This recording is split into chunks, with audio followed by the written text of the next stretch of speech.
Welcome, everybody. My name is Amy Rose. I'm the Managing Director at the Digital Economy Council of Australia, formerly Blockchain Australia.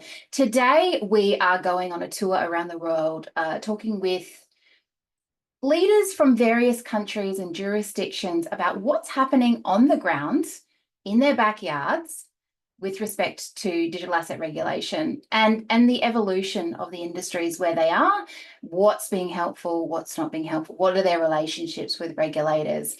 And the reason for this event, it's multifaceted. It is about extracting those lessons learned. Australia is very well known as being a fast follower, or for those who, depending on who you talk to, a slow follower.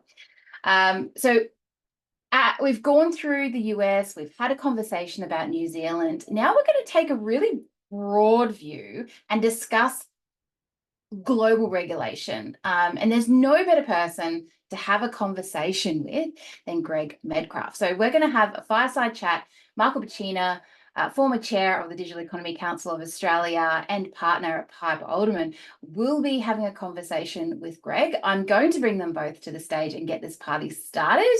For those in the lobby, before we do though, it's okay to hit join. I know there's a lot of you in there, over 200 at the moment. Just please feel free to come in, hit the join button. And without further ado, I will welcome the gentlemen to the stage for a conversation on the global outlook.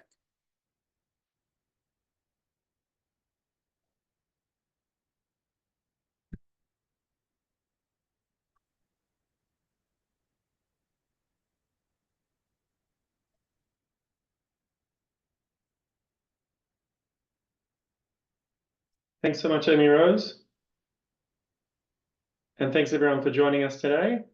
I didn't actually hear Amy Rose's intro, but I'm Michael Bacina, partner in the blockchain group Piper Alderman, and I've been the chair of DECA for the last couple of years and been on the board for 4 years. And I'm here with a fireside chat with a man who almost needs no introduction. Greg Medcraft has a fantastic background, which I believe Amy Rose has touched on, and has been a huge proponent for responsible DLT, blockchain, and crypto asset regulation. So it's been a full schedule today, hearing from around the world on current state of blockchain regulations and where things are going in different jurisdictions. Everyone's probably heard about the OpenSea Wells notice and a lot of the regulation by enforcement in the US, and Australia's been seeing some of that as well. But for this fireside chat, we're going to go a bit more global and tap into Greg's expertise in that space. But just to set the scene, Greg, can you speak for a little bit on the key players who have the best influence in global regulation of digital assets? And I understand some of them are also having a hand in Gen AI regulation as well, because there's a bit of a crossover. But if you could speak to who those groups are and what you think their main drivers are, I thought that might set the scene nicely today. Yeah, look, sure. Well, I guess, clearly, as a former chairman of the International Organization of Securities Commissions, IOSCO, that brings together the world's securities regulators. And in other regulatory areas, clearly for banking, you've got the BIS and Basel Committee, etc. So, but in this area, I think that there's various task force that, as many are probably aware of, at IOSCO, and for example, the FinTech Task Force, which was the one that generated the IOSCO guidelines on DeFi and on crypto. And then also the current new one that's been established on AI is under the FinTech Task Force. So, and often those, I guess if you want to ask me who's shaping this, well, often those task force, and they have been even years ago when I was chairman, were led by Singapore or by the SEC out of their Office of Innovation, and also clearly always, NSCA have led many of the sort of tech task forces. So, and if you think about it, even though US is a more prescriptive type of jurisdiction, whereas most other jurisdictions are more principles-based, most of the innovation is occurring often in the United States, right? And so it is interesting where the lead comes from. And then I guess you've got, the United States is very involved, but that is where, and I guess where we see the innovation and regulation Again, needs to say, you look at the FCA in the UK, they are often, in countries like Australia, Australia from it, we are in the play there. We are involved in those task forces, and often they then shape what we do. So it is important to look at what is happening at the global level, because that generally shapes the local level, because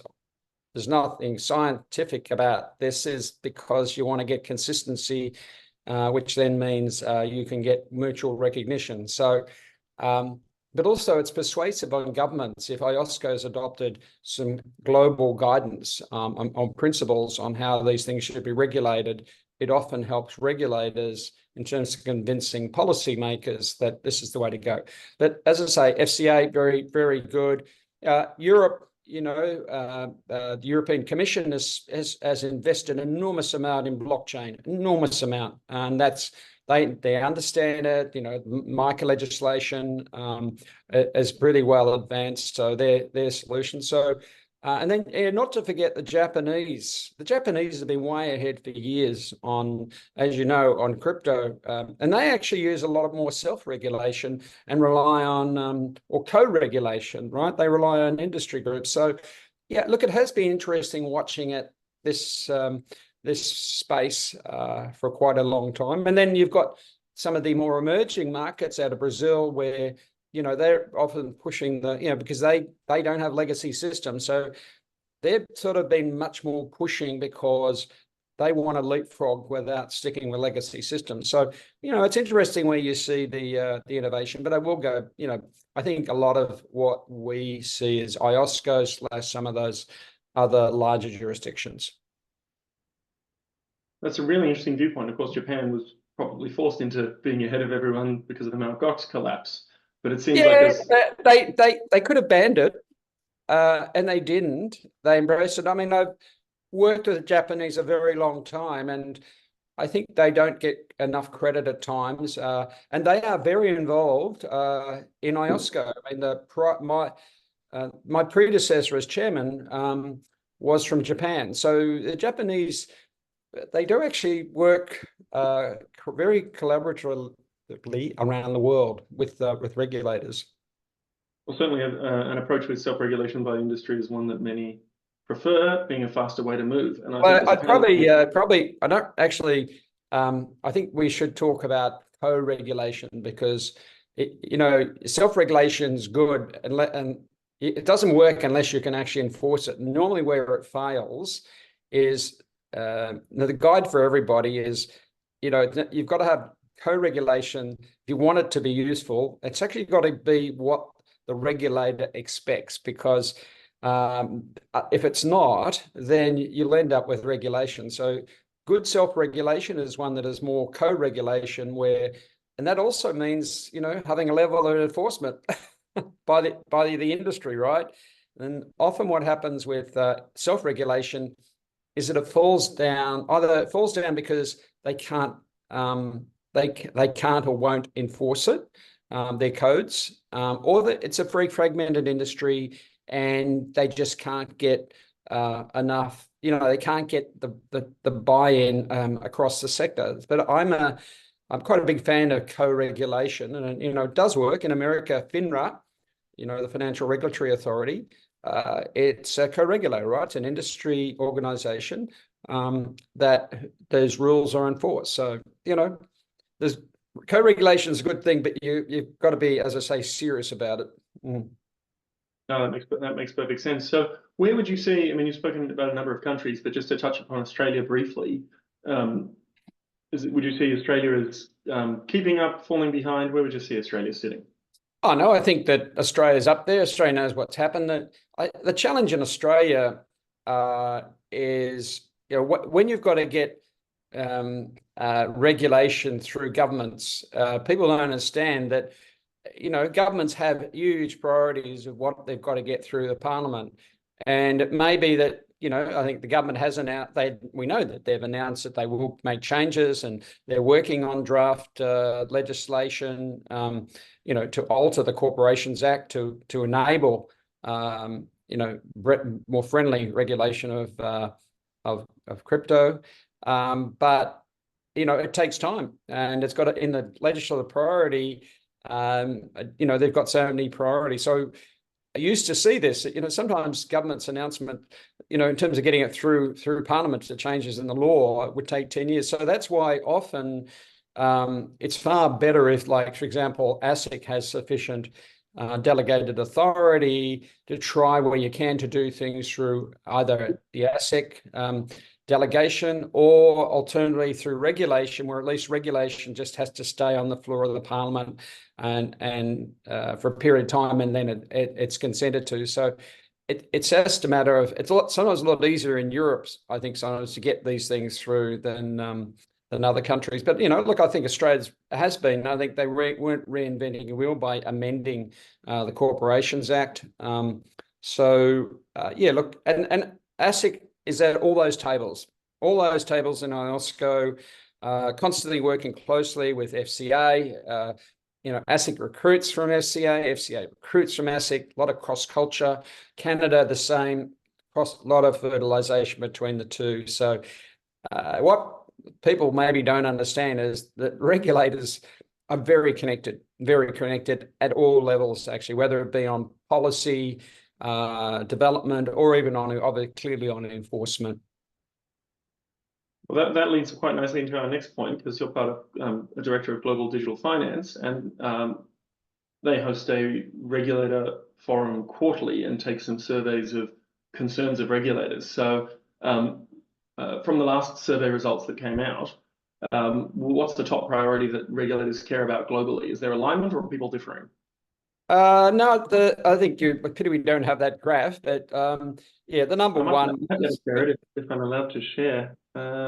Share. I do have a share screen option. Give me a second. Well, if you want to share that, I think it probably interests everybody, because that is quite a big group, and we are in the Asian time zone. Japan participates, Singapore participates. We're hoping ASIC, I think, has participated. We're hoping, trying to speak to Reece Boland from ASIC, see if we can have him participating more often now. So it is relevant because we have quite a big group, including, and it's also interesting, it's not just securities regulators, it's policy makers, it's banking regulators, it's a broader group, it's FATF. So it's a pretty interesting group. So, but the number one is stablecoin and digital payments regulations, where, as you know, the FSB. Those surveyed as their number one concern. Well, I guess the thing about that is that in digital payments, it's sort of such a critical part of the financial system, right? And I guess the emergence of stable coins, what's happening in that area has concerned them. So you've had, I guess, the guidance from the BIS on global stable coins, and then you're getting stuff rolling out in different countries like the UK, their stable coin approach that's been announced. So I think this is symptomatic of what we're seeing is an area of high systemic concern, and as a consequence, you're seeing those. I think you're seeing this concern coming out as guidance, right? The second one is digital custody and wallets. The third one is infrastructure cyber vulnerability, which is no surprise. And I think the fourth one is interesting, is DeFi governance. So. Yeah, I think it's right interesting, because people sometimes say to me, "Oh, what's happening with DeFi?" Well, there's a lot happening with DeFi. As you know, IOSCO has published their guidance last year, but they're continuing to look at DeFi. But the thing about DeFi is that really it's sort of, if you want, the laboratory for the future of the financial system, right? And that's why regulators can see that, right? They can see that now. And if you look at, what we're talking about in terms of the financial system in the future between, digital trust, digital security, and tokenization and artificial intelligence and algorithms that actually do things, and agents that are appointed to do things, we're starting to look at what DeFi looks like today, right? Which is basically the bot actually does what you wanted it to do, and it may end up doing a whole series of things. And if you look at what DeFi is, whether it be insurance or whatever, it's algorithms doing things that you've agented them to do. And so it's all sort of aligning, if you want, with where things are heading. And I guess that's why IOSCO now has its AI task force. And, you know, what it's surveying at the moment are things like the development of AI agents that are capable of making intermediate steps towards, you know, whatever their goal is, or, you know, doing subtasks that other humans wouldn't do. It starts to look like DeFi, right? So, you know, and the same thing is sort of with digital identity. The key thing, digital identity will be important, because in terms of really having something as a completely digital ecosystem, digital ID, you know, that actually, you know, is fully connected, trusted, I think is an important part of that network. Okay, as well as the payments thing, getting that to work. So yeah, so it surprised me about DeFi as being high priority, and clearly custody is obviously an important one. You weren't able to get that up, but yeah. But also, sorry, last one, which again, part of the one we always keep raising, is legal enforceability of smart contracts, right? Again, these are all still on the radar. It was very they're very much on the radar, because the securities regulators, I mean, they have an emerging risk committee. They meet with industry, they know, but also they've really got the steps of it. They've got to assess the risks and the unforeseen consequences. So, you know, it takes time, right? And as I think, you know, some of these things are still in discovery, some things are in policy formulation, but I guess the overall thing is the trend is very positive, right? And I do think we are going to see in the next few years more that will bring us into the new digital connected finance world, you know, for real assets.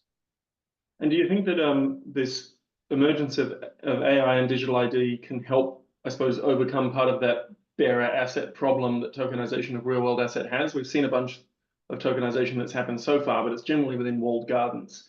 And a big problem. I mean, bearer financial instruments are problematic for regulators for a number of reasons. But you see that pouring more technology on it might be able to help solve that problem. I think so. Well, you know, if you've got a unique digital ID that is interoperable through different systems, like, is your key. Clearly, that's going to make life a lot easier. But the other thing that's really important about things like digital ID is scalability. Is actually getting, you know, like the people that perhaps are very technically proficient today, is actually getting them comfortable that this, you know, you can use your digital identity.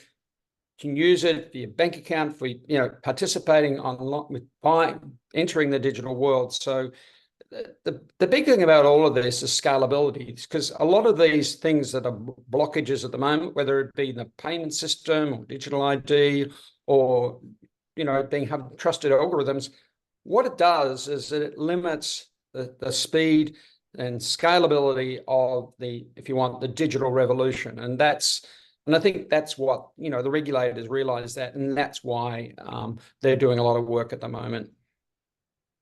And that feeds into the next question I was going to ask you about the economic impact of, you know, digital asset regulation. How do you see where the global frameworks are heading, influencing that economic impact? I hear that you're bullish on the technology adoption. I suppose thinking about, you know, both the technology adoption and also these emerging crypto markets and experimentation labs around DeFi. How do you see that regulatory framework impacting those markets? Well, clearly, if you can, you know, grapple with that innovation, and that's why many markets are moving faster than others, that you then release huge economic benefits in terms of the economy, right? And that's the attraction of why, you know, many countries like the UK have sort of, from a policy perspective, said they want to lead the world on digital asset finance. So, and, you know, you've got such a massive financial services market, even small improvements can translate into billions of value. We can put crypto aside. I mean, the potential of this in terms of efficiency gains, reduce costs, increase speed of financial transactions, and automation is huge, right? So, I mean, it's why you've got companies like BlackRock, right, in the funds management industry. Larry Fink is a convert, right? He sees this as the revolution in the financial services industry. So, but I guess the economic the opportunity is so huge, but also the ability, like in places like Brazil, they see it as financial inclusion, bringing people into financial services that weren't in their underserved populations, and even basically inventing new products where there aren't products today. I mean, that's what people sort of tend to forget, that actually once you unlock this, and some of the things that I know that we are looking at the digital financial research group at the moment, a lot of it is often about creating new markets, new products through tokenization, 24-hour trading, liquidity that is assisted by that. So yeah, I think there are so many possibilities that are opened up once you've enabled and people are more interested and you can scale.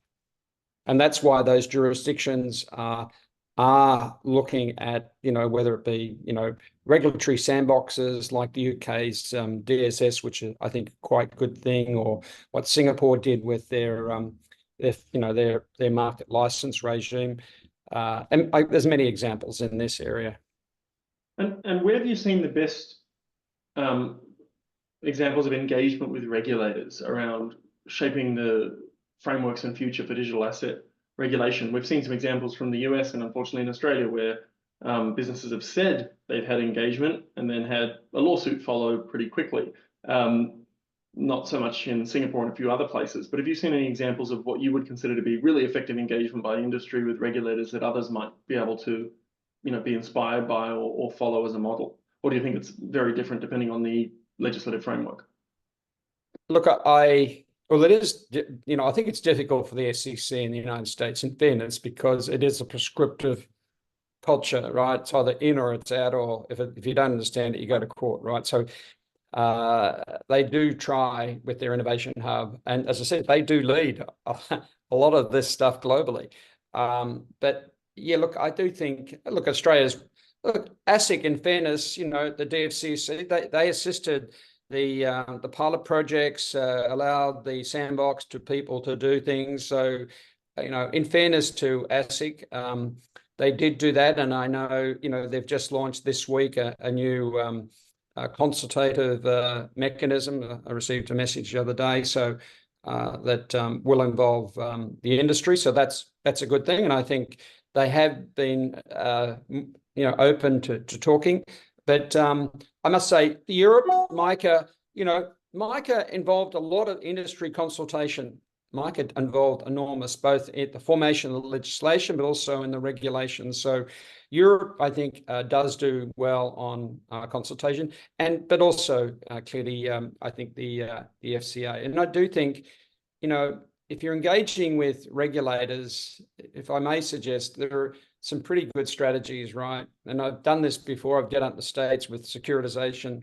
The first is education and transparency, education of regulators. We used to have a securitization institute in Washington for the securitization industry, which actually brought policymakers and taught them about it. So education is real important. A collaborative approach, open dialogue when you're developing frameworks, assuming you've got the right attitude, is important. Again, what you're doing with code regulations, with your own efforts, best practice. And I know that DECA has their own best practice guidelines, which is good. That helps. International cooperation with other industry groups. And I know that GDF does cooperate. We've got an MOU with DECA, but, because the regulators have their industry global participation. But also equally, just because you're cooperating, also what does help you, that if you're trying to follow the law and compliance, because it's a bit hard to come to talk to a regulator. And in fact, we know you're breaking the law, right? In what maybe your business is. So that gives you cred. But, you know, I think the most important thing I've always said to people is you've got to understand the regulator's mandate. You've got to understand where they're coming from, you know, whether it's market integrity or consumer protection, what FATF do or what APRA does.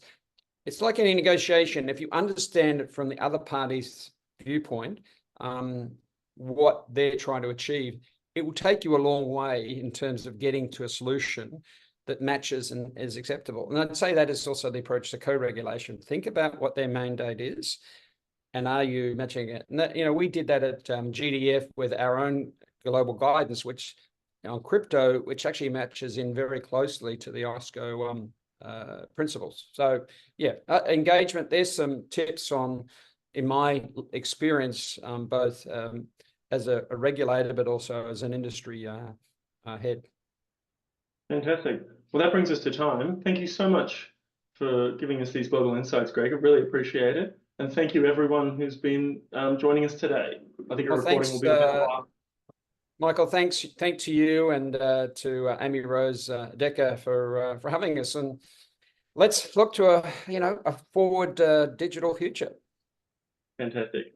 Absolutely. Thank you, gentlemen. It's been a pleasure. This recording will be played in about 5 minutes in the sessions tab of the lobby for anyone who missed the first half.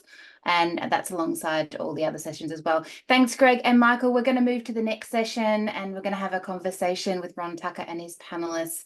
And yeah, I think we're going to close this one and go to that one. Thank you so much, gentlemen. Ciao. Bye, Amy. Bye, Mike.